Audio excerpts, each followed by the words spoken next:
कुबड्या कुबड्या, अरे मी मी मी अमर झालो.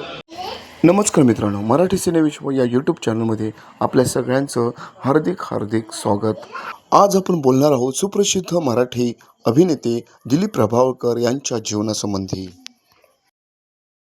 दिलीप प्रभावळकर हे मराठी आणि हिंदी चित्रपटसृष्टीतील एक अत्यंत प्रतिभावान आणि अष्टपैलू अभिनेते व लेखक आहेत.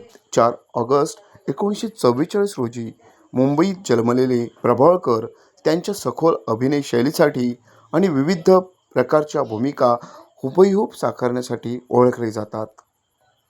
त्यांच्या हसवा फसवी आणि वासूची सासू यासारख्या नाटकांमधील त्यांनी साकारलेल्या भूमिका अत्यंत लोकप्रिय आहेत. चौकट राजा, एक डाव भुताचा आणि झपाटलेला, ज्यात त्यांनी प्रसिद्ध तात्या विंचू ही भूमिका केली. या चित्रपटातील त्यांचा अभिनय संस्मरणीय ठरला.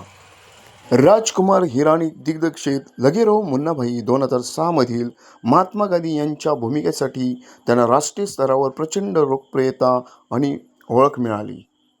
चिमणराव गुंड्याभाऊ मधील चिमणराव आणि टिपरे मालिकेतील आबा टिपरे या त्यांच्या मालिकांमधील भूमिका घरोघरी पोहोचल्या. अभिनयाव्यतिरिक्त ते एक उत्तम लेखकही आहेत. त्यांनी चूकभूल द्यावी घ्यावी, अनुदिनी आणि कागदी बाण यासारखी अनेक पुस्तके आणि एकांकिका लिहिलेल्या आहेत.